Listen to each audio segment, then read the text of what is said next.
with a man who wants to be president. For the last 10 years, he decided he didn't want to be in politics. He didn't bend a finger to help the conservative movement. Now he says he's the conservative. Now he says he's the man that the nation wants, and his name is Bush, Jeb Bush. The Bush family wants a third president. I've never seen anything like that either.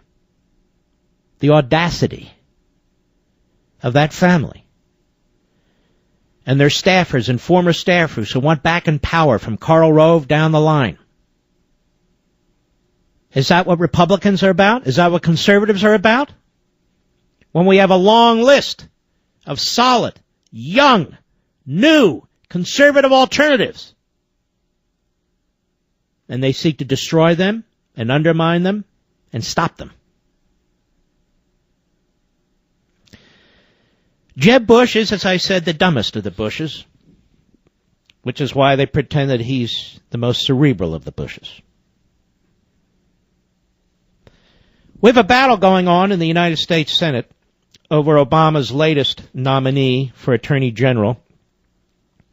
She is set under oath to the Senate Judiciary Committee during her nomination hearings that she agrees with Barack Obama's lawlessness, that she agrees with his positions when it comes to unconstitutional amnesty.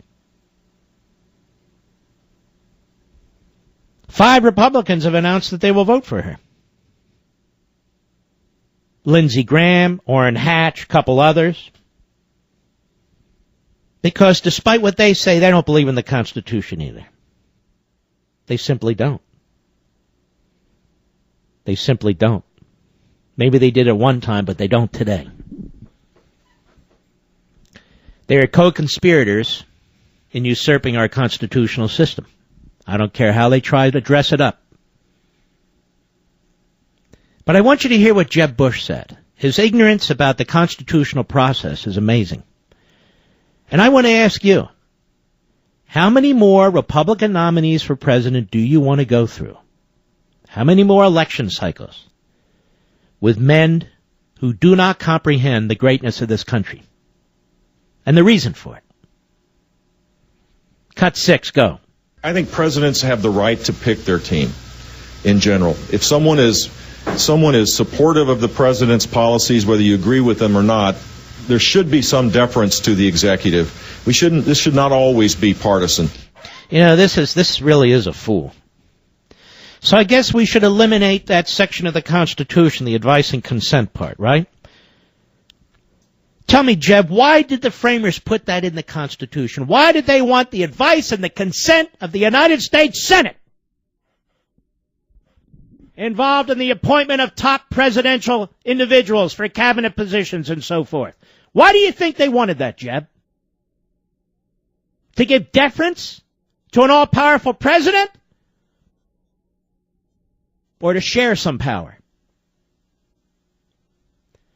And then this word deference, it's particularly peculiar when applied to Obama. Obama has not shown deference to the Constitution. Obama has not shown deference to Congress. Article 1. Obama's done the opposite. He spits on the Constitution. And in the face of a lawless president, a president who's done enormous damage to this country, the best Jeb Bush can do, and he believes it, is to argue that he should be able to pick his team, there should be deference to the executive, and it should not always be partisan. Do you really want a man this superficial to be the Republican nominee for president in the face of a growing tyranny coming out of the Oval Office? This man, Jeb Bush, talks about deference to the executive? How about deference to the Constitution? Do you revere that, Mr. Bush? Do you even know what I'm talking about? Are you familiar with the Appointments Clause in the Constitution? Just give him deference. And of course, there's a second matter that Jeb doesn't mention. Mitch McConnell would bring her up for a vote. We would. But the Democrats are blocking it. Do you know why the Democrats are blocking it? Because they want federally funded abortion on demand. This is something that came with Obamacare, even though we were told Obamacare doesn't do such a thing. Because prior to Obamacare, there was an agreement among Republicans and Democrats in the Senate and House that under the so-called Hyde Amendment, named after the great late Henry Hyde, congressman from Illinois, the federal government would stay neutral. There would be no federal funding of abortion. And so the Republicans in the Senate said, we want to get back to that. And the Democrats said no. It's the Democrats who are actually holding up the vote on Loretta Lynch. Does Jeb Bush know that? You know, it amazes me, these rhinos, these fools in the Republican establishment. You know, it's not conservatives who throw the Republican Party under the bus. It's the rhinos. It's the McCains. It's the Bushes. And so forth and so on. It's the Susan Collinses and the Lamar Alexanders and the Bob Corkers. It's the rhinos who throw the Republican Party under the bus. Hence, Republican in name only. Not the conservatives. Jeb Bush just trashed all the Republicans but 5 in the U.S. Senate. Just gave aid and comfort to Obama's lawlessness. And said that if he was in the United States Senate, in so many words, he would vote to confirm for Attorney General a woman who has announced that she will not interpret the Constitution as it should be, but she will be a special pleader for a lawless president. And Jeb Bush just said in so many words, if he were a senator, he'd vote to confirm her. Now, who's the extremist? Who is it that's outside of the mainstream? In the meantime, Jeb Bush is in New Hampshire yesterday. Was he talking about the men and women who lost their lives in Iraq? Was he talking about Ramadi falling? Was he talking about any of that? No. Was he talking about the outrageous IRS? No. Was he talking about how the Environmental Protection Agency is destroying farmers and businesses all over the country? No. Was he talking about repealing Obamacare? No. Was he talking about Common Core and the outrageous Department of Education? No. Was he talking about American sovereignty, how to expand liberty, how to strengthen local towns and communities? No. He was talking about this. Cut 7, go. So create an economic strategy and then deal with the folks that are here illegally in a rational, thoughtful way. My suggestion is earned legal status. Not earned citizenship, but earned legal status. You don't create a system where people cut in line for those that have been patiently waiting, but you get a provisional work permit, you work, you pay taxes, you pay a fine, you learn English, you don't commit crimes, and you earn, over an extended period of time, legal status. That will be a good driver for economic growth as well. Isn't this amazing? People are here who broke the law. And apparently, if they don't learn how to speak English, we're going to deport them. Apparently, if they don't pay a fine, we're going to deport them. Apparently, if they don't get a provisional work permit, we're going to deport them. Anybody believe that? No, because this is pretty much the rule today. I want to get back to this Jeb Bush audio, if I may. He's in New Hampshire. Now, keep in mind, when we're talking about illegal aliens, we're talking about approximately 20 million people. This is a nation of 315 to 320 million people. And I feel like we spend more time talking about illegal aliens, their rights, their happiness, their welfare, than the other 300 million of us here. Do you get that sense too, Mr. Producer? It's just remarkable. And the reason we are so obsessed, that is our politicians, with 20 million illegal aliens, is because they feel, one way or another, there's a political advantage to it. There's no economic advantage to this. I want you to think about it a second. A nation of 300, let's just say, a nation of 320 million people, 20 of whom are illegal aliens.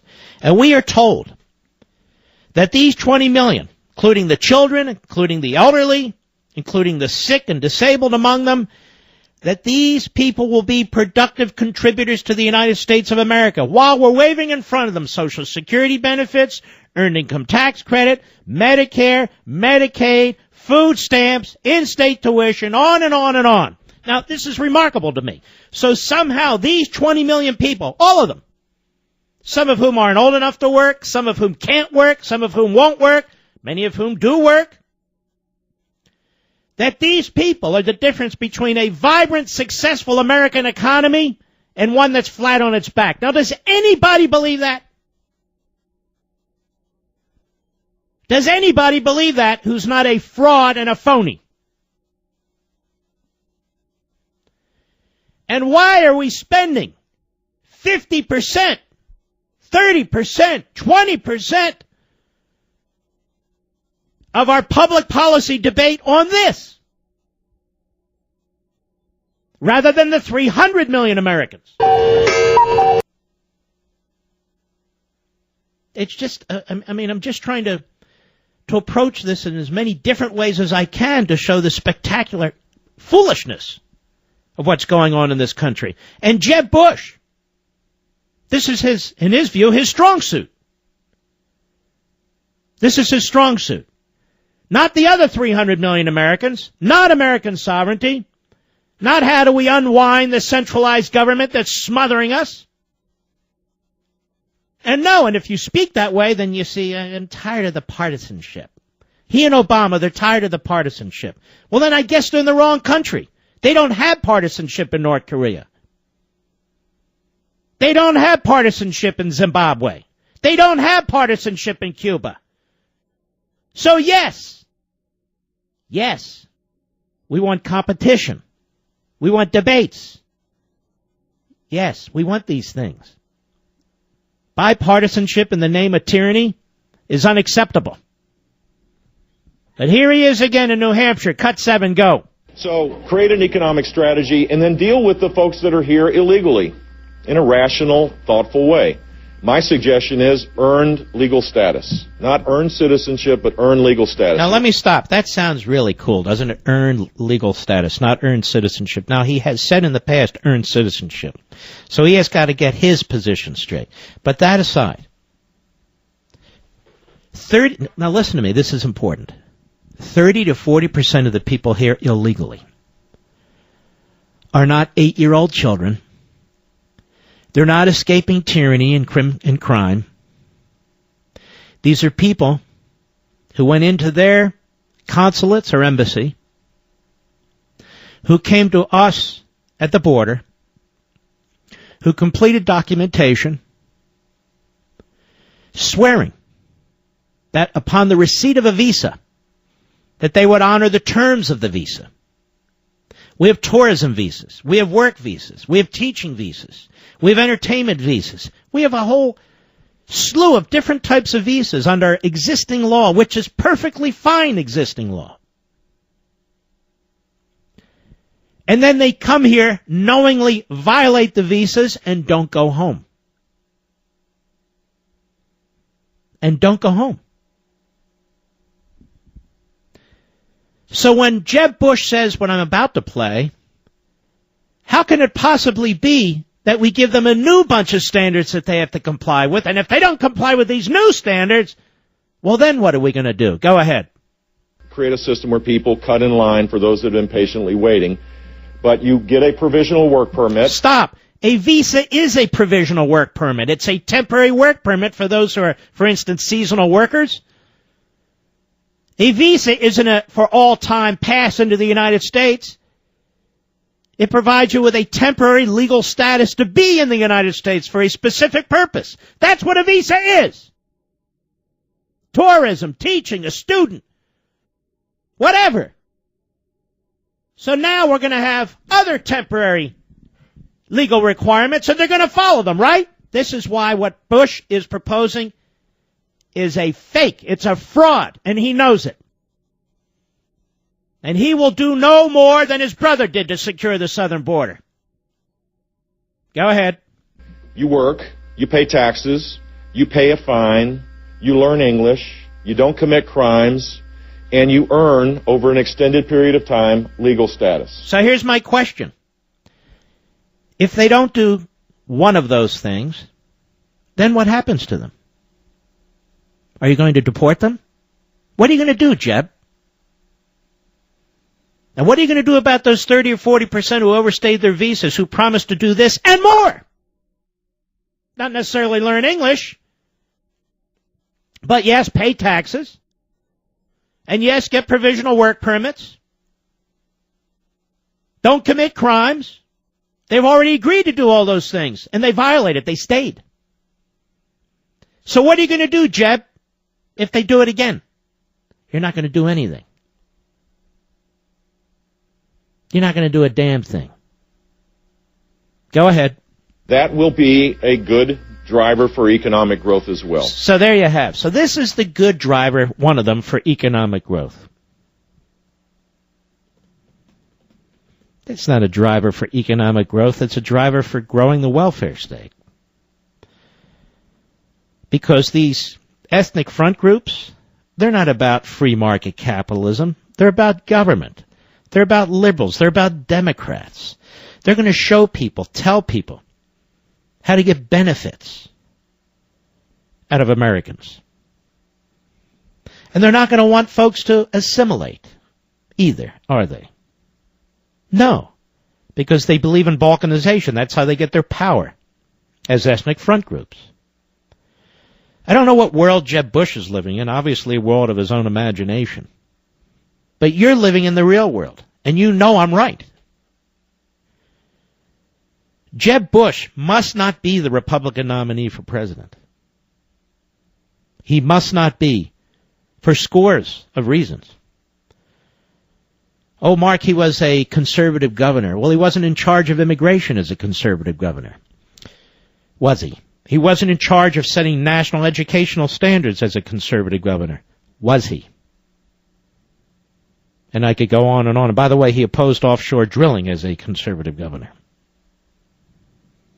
And I'm not saying he wasn't a conservative governor. Great. And that's something you take into consideration. But you need to take into consideration all the rest of it. Where does he stand on the IRS? Does he support a flat tax, a fair tax? What does he support? We're waiting. Mark, there's plenty of time. No, there's not plenty of time. We know where he stands on national sovereignty. He obviously doesn't believe in it. And I've said these other things. Where does he stand on the Environmental Protection Agency? Where does he stand on the Federal Department of Education? What would he do about Obamacare? We haven't heard. He keeps talking on and on and on about illegal aliens. That's his focus. Well, America's bigger than illegal aliens. America's problems are bigger. America's issues are bigger. There's 300 million Americans who aren't here illegally. We call them American citizens. This is our country. This is supposed to be our government. It's our Constitution. And I am sick and tired of these fraudulent politicians of both party or no party going on and on about the noblest and virtuous among us, not the American citizen, not the taxpayer. No, the illegal alien. And all the illegal aliens, don't you know, they share American values, which I guess is why they send their children over the border before they go. And then we're told by Luis Gutierrez, do we Americans want to divide families? We have nothing to do with dividing families. If an American citizen did anything like that, the children would be taken away from them and they go to jail. Don't you want to unite families? Yes, in their own country. Let us go to Jim. Is that Dallas, Georgia? On the Mark Levin app. Yes. Yeah, Dallas, Georgia. Mark, how are you? Good, thank you. I guess I'm calling for your reassurance, or I'm not really sure how to phrase this. My fear is this. I think it's great, and I agree with you that I do not want Bush to be the nominee. I'm totally against that, but I'm worried about people like yourself, and I love you, Mark, beating up on him personally because heaven forbid he is the nominee. I'm worried about, like 2012, too many Republicans stayed home because Romney was so beat up. All right, let me deal with this. You know, when Gerald Ford lost to Jimmy Carter and party blamed Ronald Reagan, who took him on in the Republican primary in 1976, I've heard this my entire life. This is why conservatives should capitulate. This is why they should roll over. And I notice the rhinos don't feel the same way when they're trashing a Ted Cruz or Rand Paul or some of the others. In the least. As a matter of fact, I live in a state, Virginia, where we had a nominee for governor, Ken Cuccinelli, and the Republican establishment went out of the way to defeat him, to elect a kook, this McAuliffe. Remember Terry McAuliffe, the bagman for Hillary? He's our governor here in Virginia. I don't even know what the hell he's doing. The guy doesn't even speak, and perhaps that's good. So to answer your question, if Jeb Bush is so weak, if Jeb Bush can't draw a crowd to vote for him, a crowd bigger than Hillary Clinton, nothing I say or don't say is going to matter. The fact of the matter is that Jeb Bush is going to have to overcome these issues whether I say it or somebody else says it. And that's a fact. So, I agree with you, Mark. We don't disarm when we're fighting in these Republican primaries because people are concerned about the rhinos. Tell me, they've got this place in Old Town Alexandria where there's a number of these PACs, these front groups that Rova's helped set up. They're trashing conservatives in the House that don't go along with Boehner. They're out there trashing conservatives who dare to challenge incumbents in the Senate races and so forth. They're prepared to trash Ted Cruz and these other guys and so forth. We have to defeat Jeb Bush. We have to defeat these Republican establishment types, or we're never going to have an opportunity to help save this nation. So if you agree with me, then how do you suggest that we do it? I'm just suggesting that we attack his positions and disagree with him. Sir, I will address this any way I choose to address it. You may call it a personal attack. As a matter of fact, the whole world heard me. Nothing I said about Jeb Bush was a personal attack tonight. Nothing. That doesn't mean I won't personally. In fact, I think I said this is not a personal attack. But it doesn't really matter. If the liberals want to use what I say and turn it around to try and go after Jeb Bush, they're going to do that anyway.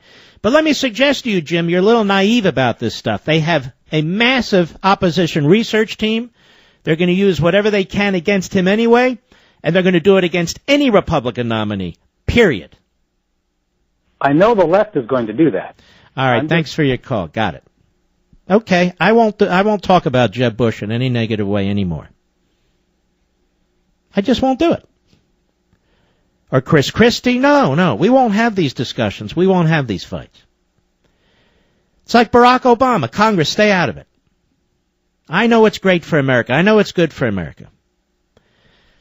I just played what Jeb Bush said publicly on clips that are publicly available all over the Internet.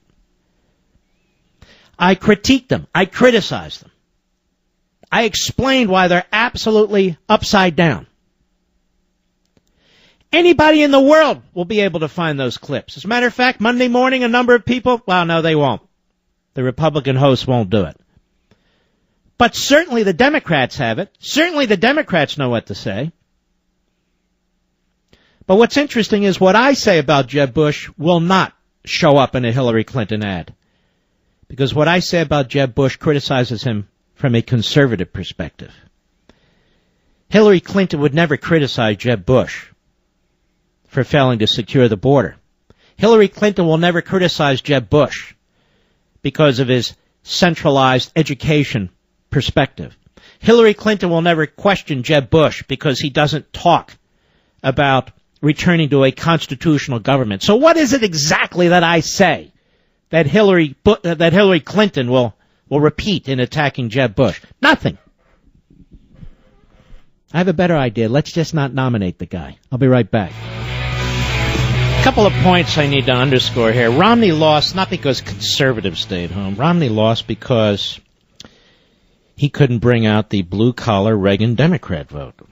That's why he lost Ohio. That's why he lost Pennsylvania. That's why he lost Michigan. Even why he lost Florida. It wasn't because conservatives stayed home. It's because a lot of people stayed home that he should have been able to persuade to vote for him. But he didn't. And McCain was even worse. Hillary Clinton is not going to attack Jeb Bush. God forbid if either of them are nominated, but let's play along. From the right. She's not going to attack him because he's opposed to securing the border. She has an identical view. Unless she's going to run to the right of Jeb Bush.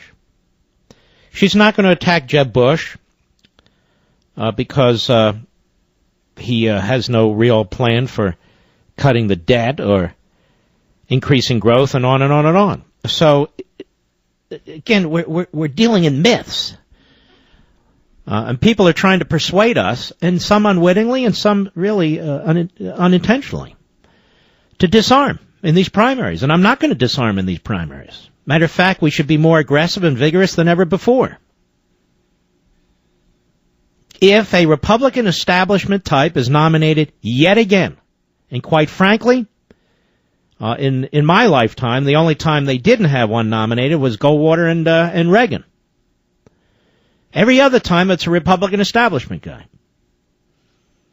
So if a Republican establishment candidate wins the Republican primary, sadly, that individual, if he or she should lose, will not lose because of criticism from constitutional conservatives, from those who believe in free market capitalism. It's not as if they're going to take those arguments on the left and say, see that? You're not conservative. See that? You're not a capitalist. They'll do the opposite.